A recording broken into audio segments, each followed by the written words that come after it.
Bienvenue dans le sanctuaire d'audace et de souveraineté des flamboyantes. Ici, les murs vibrent d'anciens chants. Ici, les âmes ardentes se lèvent. Ici, tu oses ta voix. Ferme les yeux, respire. Un cri prophétique surgit des braises. Ton feu intérieur veut renaître. Le souffle de feu de l'esprit t'appelle. Es-tu prête à vivre cet amour brûlant?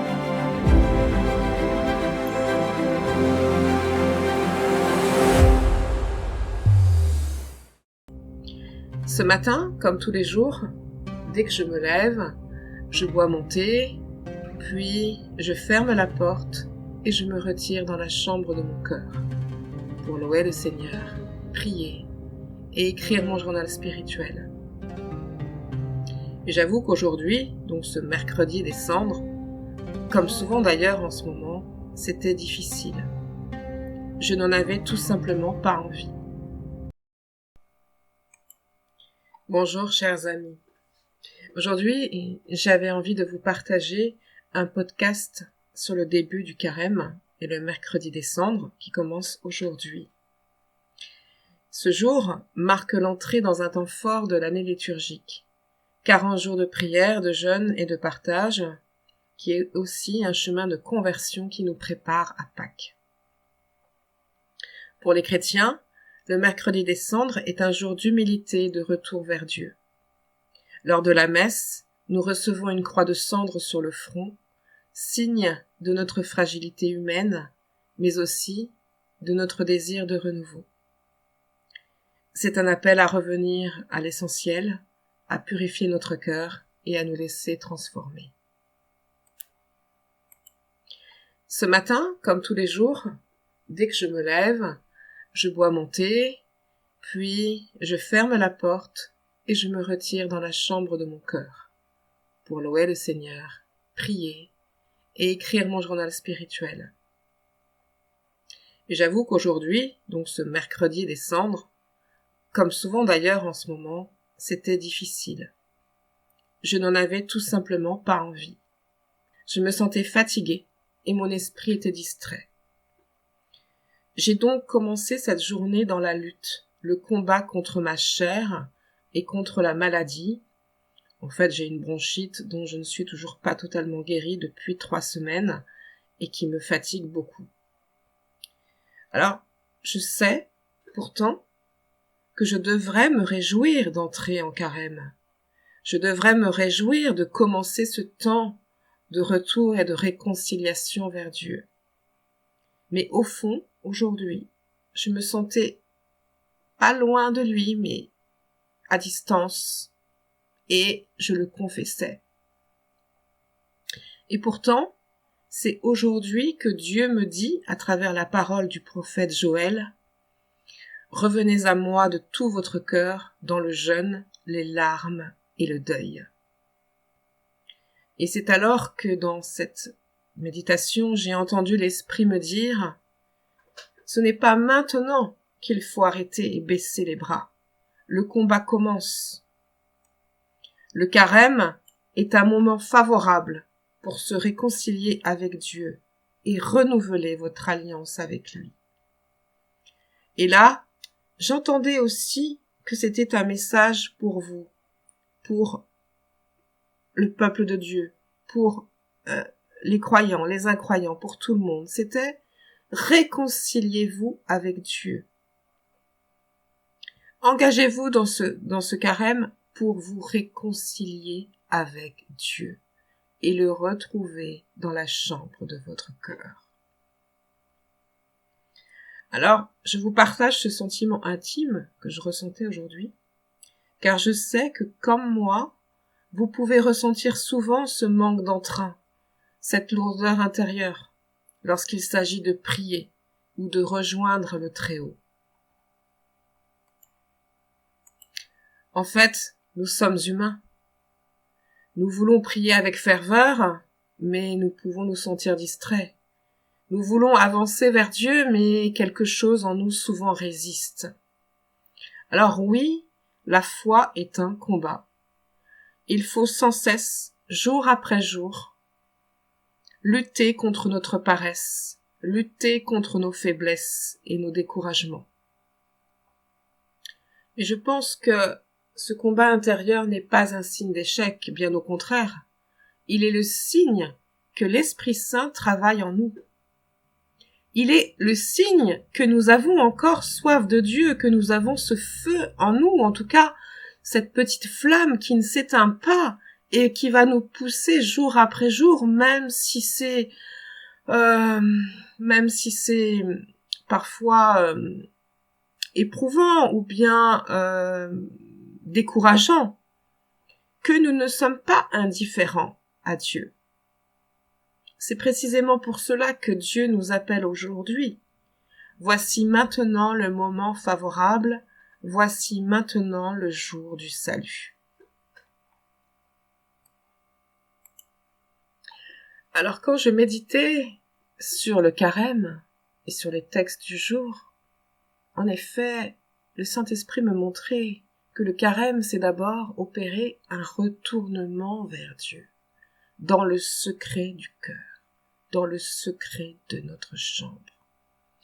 Le carême n'est pas un concours de performance spirituelle.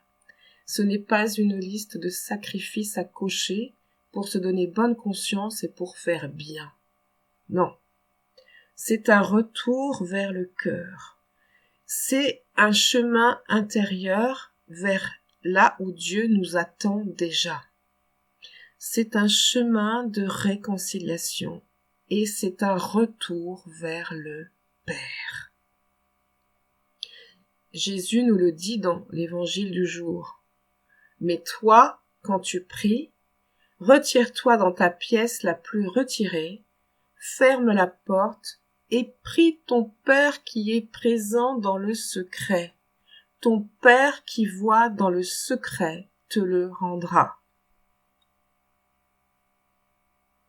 Donc, ce que nous faisons dans l'intimité de notre cœur, ce que nous sommes dans l'intimité de notre cœur, Dieu le voit. Dieu, ce matin, a vu ma fatigue. Il a vu mon peu d'entrain. Et en même temps, il a vu que j'ai fait un effort.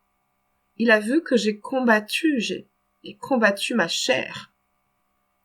Car j'ai pu, à la suite de mes prières, pouvoir me dire, mais finalement, je vais partager ce moment, je vais faire ce podcast. Donc il m'a donné, en fait, dans la prière, dans la méditation, le désir, le feu, pour que je puisse faire finalement cette méditation que je n'avais pas du tout prévu de faire. Et donc, dans cette chambre secrète, Dieu voit quand nous nous battons contre notre tiédeur. Il voit nos efforts, même ceux que personne d'autre ne remarque. Et donc cela doit nous encourager. Dieu ne nous demande pas des actes spectaculaires, mais surtout une sincérité de cœur. Lorsque, dans ma méditation, j'ai senti que j'étais paresseuse, faible, je l'ai confessé. J'ai dit, pardonne-moi Seigneur, pour ma faiblesse et ma paresse. Je lui ai dit. Et je pense que c'est ce qui touche le cœur du Père. Le Père ne nous demande pas d'être parfaite. Il nous demande simplement de revenir vers lui, tel que je suis, dans mon cœur et ma vérité.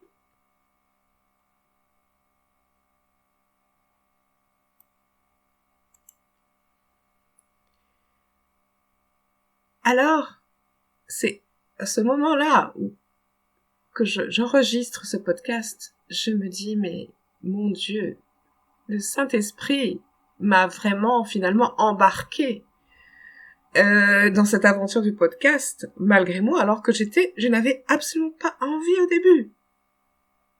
Et donc, quand je regarde ma méditation, je me suis aperçue qu'à un moment donné, j'ai crié, un cri est sorti de mon cœur, et j'ai demandé au Seigneur, « Oh mon Seigneur, quel est le jeûne qui te plairait que je fasse ? non selon mes désirs, mais selon les tiens. Que veux-tu travailler et purifier dans mon cœur? Que veux-tu de moi en ce début de carême? Ça a été un cri du cœur. Alors, j'ai eu quelques réponses à travers les Écritures, mais j'attends aussi les réponses par le Saint-Esprit dans les jours à venir, pour savoir comment il va orienter ce carême que j'entreprends. Alors, dans les Écritures du jour, le prophète Isaïe nous répond à cette question. Il nous dit, tout d'abord, faire tomber les chaînes injustes et délier les attaches du joug. Donc, je vous invite à regarder en vous quels sont les attachements, les habitudes qui vous éloignent de Dieu. Quels sont ces liens que le Seigneur veut briser en vous? Quelles sont les chaînes qui vous empêchent d'avancer? Par exemple, aujourd'hui, si je regarde, eh bien, aujourd'hui, c'était vraiment la paresse, la faiblesse de la chair qui voulait m'empêcher de rejoindre Dieu. Mais j'ai eu certainement aussi le soutien de l'Esprit pour pouvoir continuer et persévérer. Isaïe nous dit aussi, « Partage ton pain avec celui qui a faim, comble les désirs du malheureux. » Donc le carême, ce n'est pas un temps centré sur nous. C'est surtout un temps aussi qui est tourné vers les autres et un temps de charité. Il est demandé souvent, en effet, de pouvoir accueillir quelqu'un dans la misère chez soi, ou lui offrir un repas, ou en tout cas être beaucoup plus proche des pauvres et de ceux qui ont besoin de soutien, d'amour. Et donc nos privations n'ont de sens que si elles nous ouvrent aux autres. Donc, mon carême, mon jeûne, ma prière doit encore et encore me conduire à aimer davantage et à me tourner vers l'autre. Et enfin, alors en effet, là je vous partage vraiment le cœur de ma méditation, mais quelque part je pense que, voilà, mon désir c'est aussi d'être dans ma vérité. Et en fait, à la fin de ma méditation, j'ai vraiment eu un moment de... Souvent ça m'arrive, hein, je pleure en fait beaucoup. Mais pas forcément parce que je suis triste, mais parce que je ressens une émotion. Il y a quelque chose dans mon cœur qui s'ouvre, qui se soulève. Et j'ai pleuré lorsque j'ai lu cette parole. Le Seigneur sera toujours ton guide. En plein désert, il comblera tes désirs et te rendra vigueur. Tu seras comme un jardin bien irrigué, comme une source où les eaux ne manquent jamais. Et là, je ressentais vraiment la présence du Seigneur dans ce temps de prière et dans ma vie. Le Seigneur sera toujours ton guide. Et là, je remerciais car il me donnait une belle promesse de fécondité. En effet, on peut faire du carême aussi, donc rejoindre Jésus dans les 40 jours du désert. Donc c'est aussi une traversée du désert. Mais le carême peut faire écho aussi à nos propres déserts que nous traversons. Et moi, je l'avoue, j'ai souvent l'impression encore de fouler le désert depuis 7 ans. Et c'est vrai, je suis parfois vraiment éprouvée et fatiguée de marcher dans ce désert. Mais encore une fois, aujourd'hui, oui, quelque part, je me sentais dans ce désert. Mais Dieu m'a donné une promesse. Il m'a dit, je serai toujours ton guide. Et même dans ce désert, dont tu crois peut-être que tu n'es pas sorti, c'est peut-être en effet une croyance, il me dit, je vais combler tous tes désirs et te rendre vigueur. Tu seras comme un jardin bien irrigué, comme une source où les eaux ne manquent jamais. Alléluia! Donc, il me dit qu'il ne va pas me laisser tomber. Et surtout, il me dit Ne t'arrête pas. Continue. Continue. Et tu verras un jardin bien irrigué à la place du désert. Avec moi, je vais combler tous tes désirs. Tu n'auras plus jamais faim et tu n'auras plus jamais soif.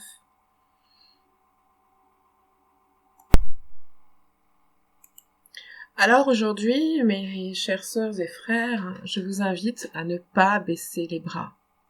Ce n'est pas maintenant qu'il faut abandonner. Le combat commence et la victoire est certaine, car Dieu lui-même combat avec nous. Alors aujourd'hui, je vous invite à faire ce pas, un pas vers lui, un pas dans le silence de votre cœur. Ce n'est pas forcément une grande chose, c'est un petit effort. Et surtout, d'être dans votre sincérité et votre vérité. Et je vous invite aussi, dans un temps de prière, à poser cette question au Seigneur, celle que j'ai posée moi aussi dans ce cri du cœur. Ô mon Seigneur, quel est le jeûne qui te plairait que je fasse, non selon mes désirs, mais selon les tiens? Que veux-tu travailler et purifier dans mon cœur? Que veux-tu de moi en ce début de carême? Voilà, mes sœurs, quelques questions pour vous. Et prenons ce temps de carême comme une occasion unique de nous laisser transformer. Seigneur, accueille-nous tels que nous sommes. Crée en moi un cœur pur, ô mon Dieu, renouvelle et raffermis au fond de moi mon esprit. Amen.